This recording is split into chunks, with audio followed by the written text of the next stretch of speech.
All right, Spankmeister, what are you up to in here? Yo, listing for the Whatnot auction this afternoon. Yeah. Shrek extra large. So we got this stack of stuff over here. Is this all done already? Yep. Nice. We're having a massive GameCube auction in like 2 hours. So getting a little last minute listing done. And oh, by the way, here's all the other stuff that's going to be a part of it. So making sure that that's all ready and in the system. What's your phone look like? Got a little mid-listing process right there. Love it. Nice. By the way, everyone, this video is not sponsored by Whatnot in any way. I haven't seen any other videos on the platform about kind of the behind the scenes of like making a live auction happen, so I thought it'd be kind of interesting. Over here, we've got, for some reason, 2 random games that will also be in the auction just like regular, and then these are all the giveaways that we're doing. I'm trying really hard right now to do at least a few solid giveaways in every auction that I have, especially this guy. That's like a close to $100 game complete. But I'm really trying to incentivize people to follow me on Whatnot, because the more people are following me, the more are going to attend my auctions, and the better attended your auctions are, the more likely you are to be able to get at or above market rate for games like these. And GameCube games, frankly, everybody wants right now. So these are a pretty safe bet. That's why I've been doing a good number of like GameCube only auctions.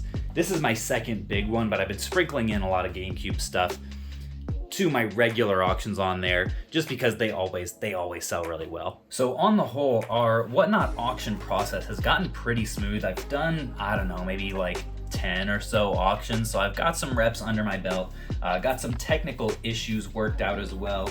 One thing that we've been trying to do to increase our efficiency during our lives is also utilizing this iPad, as we have like my camera up here, which is facing us, and like I can see it's the front facing camera, so I can see what's happening, make sure the framing is all right, that is, set up on this desk right here.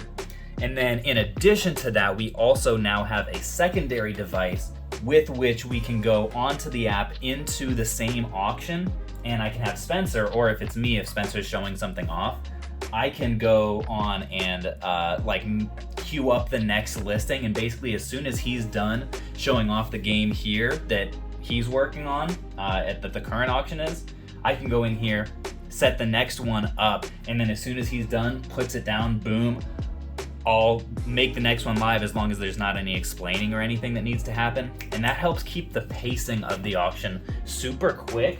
As someone who comes from a YouTube background, I very much have an intuition of the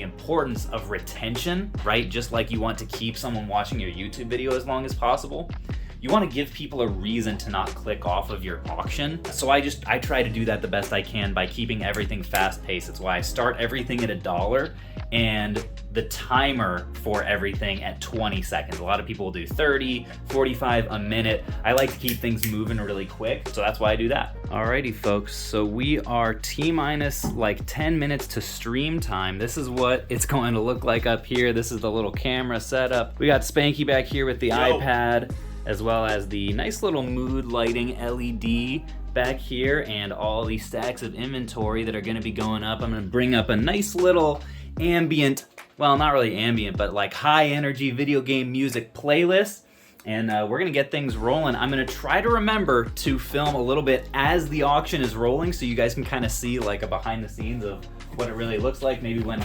Spanky is showcasing an item or something like that. This is the exciting part, folks. Can't wait to show you. We're going, folks, live on Whatnot. Saved a player as the word mother effer through the disc behind the TV. Spanky's in the middle of a killer GameCube story right now. This is chaos. Like several days later, and my mom had a stern talking to. By the way, everybody in chat, say hi to the Renix P-Sale channel. Congratulations, anybody who's right here. I only signed armpits. You are now toe pits. You are now famous. This is wild. Multiple cameras going at once.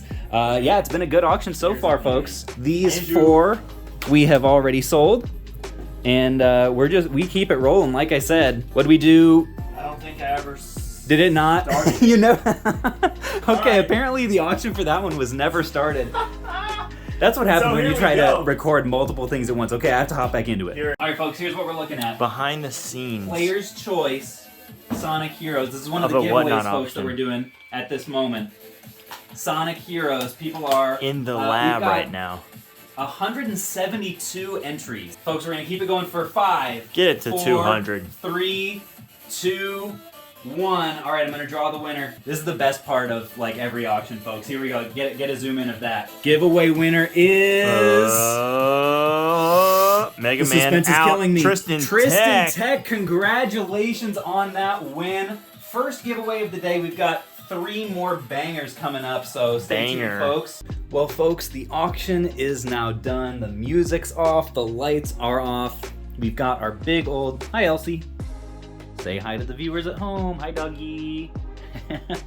We've got our big old bin of GameCube games that are sold. It ended up being, I think, 70 units plus 4 giveaways, and a unit is either like an individual game or a bundle. We did a whole bunch of bundles of games. And the total of the whole thing ended up being $2,300, so pretty solid for an auction that lasted an hour and a half or so. I think the average sale price was in the like $30 range per unit. So not bad at all, and I think that did factor in $0 for the 4 giveaways that we did. And yeah, I'm stoked about it. The thing is, like, even on some of these items, if I am getting a little bit lower than what I could get after fees on Amazon, there is so much value for me as a reseller in being able to move this much stuff at once, have a massive shipping session with Spencer on Wednesday morning, get it all out the door and be able to recycle that money, flip and flip and flip. It's really useful as a business model. It's been great for buyers as well. They have a great time. There were a few things in there that sold for a decent bit under market.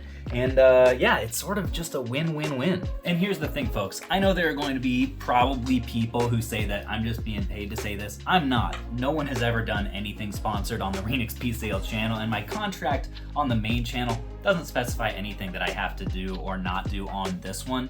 But the reality is, my opinion is very biased. Not only do I sell a bunch of stuff on Whatnot, but they also have been really great sponsors on the main channel. They're honestly my favorite one to work with, just because they give me a lot of creative freedom.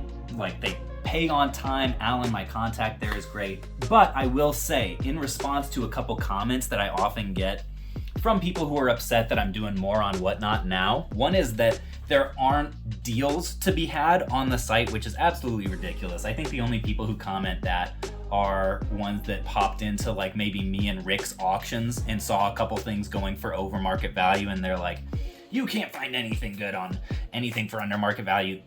That's silly. You can hop into almost any 20 viewer Timmy auction and find stuff for under market value all day long. The other thing is, the other myth that I'll debunk for you guys is that you can only succeed as a seller on there if you have a big YouTube following. I'll be honest, it's way easier to sell on there if you're bringing a large audience from YouTube, because like I said, more viewers equals more money. The thing is, I've got probably half a dozen, maybe 10 non-YouTube based Whatnot sellers in the video game reseller Discord who are doing really well.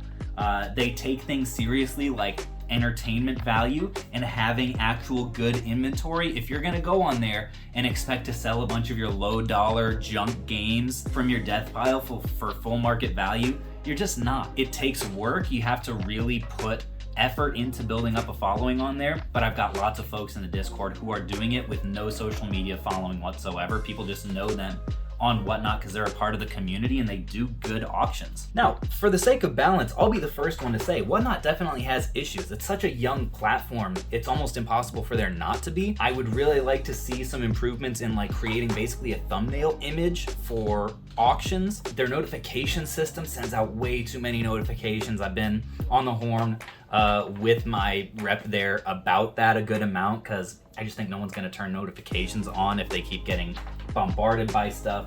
And then just technically, like, I have a decent number of people fairly consistently who will cancel their orders because they accidentally bid because the bid button is so easy. So I'm hoping long term to see improvements there. Again, they're a young platform. They're growing fast, so you kind of have to expect some of those. But I'm just confident that in the long term, it's going up. They're snatching market share from like the larger kind of gatekeepy resale platforms like eBay and Amazon. I think people just like the gamified version of finding games. It's sort of, it's a similar rush to game hunting, I think, trying to find those good deals in the live auctions. Anyways, those are just some of my random off the cuff thoughts about it and why I've been kind of bullish about it and excited to partner with them on the main channel. I think this channel is kind of a fun place to express a little bit of that, like behind the scenes, not just of the resale business, but also even maybe of the sponsorship side.